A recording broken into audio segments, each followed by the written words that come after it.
Pri Zagovorniku smo tudi letos, kot že vrsto let doslej, gostili študentke Pravne fakultete Univerze v Ljubljani. Pri nas so opravljale praktično izobraževanje v okviru pravne svetovalnice za varstvo pred diskriminacijo.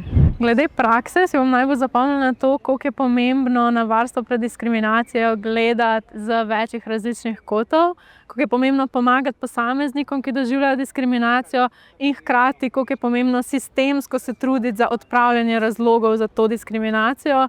In zato tudi mi je ful všeč, kako Zagovornik piše predloge na zakone in se trudi ozaveščati javnost o diskriminaciji in o tem, kam se lahko posamezniki obrnejo, ko so v težavah, ko so diskriminirani.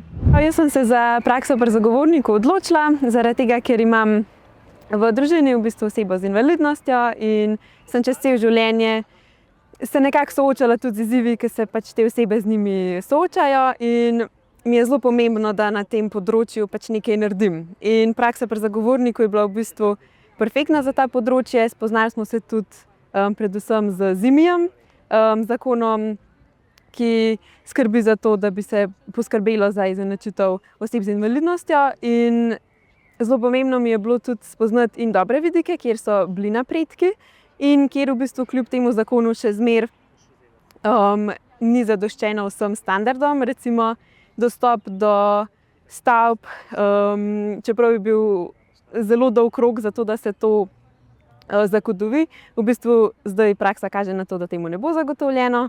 In meni je pomembno, da lahko na tem še naprej delamo in gradimo, in res Zagovornik in celotno delo pri Zagovorniku je zato neprecenljivo. Za praktično usposabljanje pri Zagovorniku sem se odločila zaradi svojih preteklih izkušenj s področjem prava varstva pred diskriminacijo v sklopu tako mladinskih organizacij, kot potem dalje izkušenj na faksu pri izbirnem predmetu, pa tudi zaradi splošnega zanimanja za človekove pravice in za pravo pred diskriminacijo. Na tem področju se vidim delati tudi v prihodnje, tako da se mi je zdela res odlična izkušnja za izpopolnjevanje, pridobivanje novih znanj. Samo področje se mi zdi pa predvsem pomembno zato, ker slej ko prej vsak v svojem življenju najde osebo ali je sam tista oseba, ki ima neko osebno okoliščino in je lahko žrtev diskriminacije. Zato se mi zdi pomembno, da take ljudi razumemo in jim znamo pomagati.